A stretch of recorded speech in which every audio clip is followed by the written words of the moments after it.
नमस्कार, स्वागत है आपका वी टाइम न्यूज पर और आपके साथ मैं हूं पहली चौहान। बढ़ते हैं खबरों की ओर। एमएलए का फुटबॉल टूर्नामेंट का फाइनल मुर्शिदाबाद के फरक्का सैयद नूरुल हसन कॉलेज मैदान में आयोजित किया गया था। खेल का उद्घाटन विधायक मोनिरुल इस्लाम ने किया। उन्होंने कहा, खेल मानसिक शांति और शारीरिक स्वास्थ्य के लिए आवश्यक है। फाइनल में कोलकाता एसटीएस और जंगीपुर के बीच मुकाबला हुआ। मैदान पर जिला परिषद सदस्य अंजुम आरा खातून, महिला नेता शिप्रा पाल जुरवा, ग्राम क्षेत्र अध्यक्ष बरूड़ घोष बेने और कई अन्य नेता मौजूद थे और विधायक मोनिरुल इस्लाम ने विजेता टीम को ट्रॉफी और 75,000 टका का चेक दिया। इस दौरान अरुण मैदास, सोमैन पांडे और अन्य नेता मौजूद थे। এবার নিয়ে তৃতীয়বার আমাদের এই মাঠে ফুটবল টুর্নামেন্ট চলছে। আমি ফারাক্কার আপমর জনতাকে ধন্যবাদ জ্ঞাপন করব, অভিনন্দন জানাবো। 4 দিন ব্যাপী আপনারা খেলা দেখেছেন, খেলা করিয়েছেন, সম্পূর্ণ কৃতিত্ব আপনাদের দিলাম, কারণ খেলাটাকে উপভোগ করেছেন, আনন্দ করেছেন, এক অপরকে খেলা দেখার সুযোগ করিয়ে দিয়েছেন।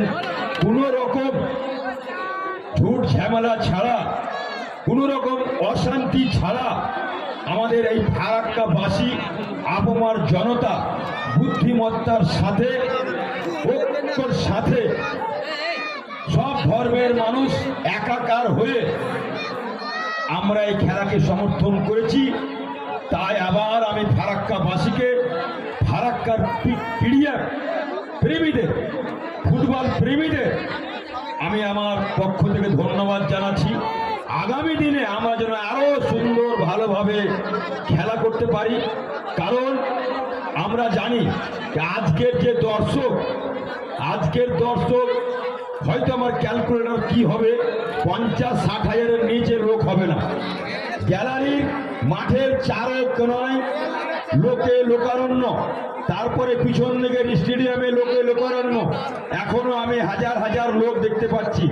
তাই আমি বলবো, আসুন আমরা মোবাইল থেকে বেরিয়ে মাঠমুখ হয়ে নিজের শরীরকে সুস্থ রাখার জন্য, লেখাপড়াকে ঠিক রাখার জন্য, সমাজকে সুস্থ রাখার জন্য, পরিবেশকে সুস্থ রাখার জন্য আমরা খেলাধুলামুখী হব, মাঠমুখী হব। আমরা দু দলের মধ্যে যে হাড্ডাহাড্ডি লড়াই, এই জয় একজনকে আমি কৃতিত্ব দেব না, কারণ টাই ব্রেকারে হার জিতটা এমন কোনো লড়াই নয়, ওটা একটা হতেই পারে।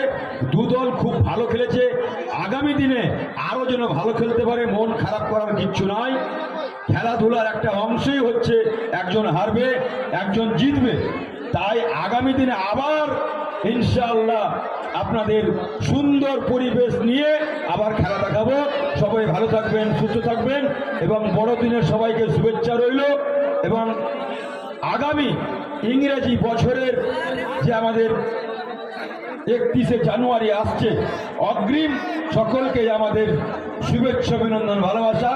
वी टाइम न्यूज के लिए मुर्शिदाबाद से मिलन सरकार की रिपोर्ट।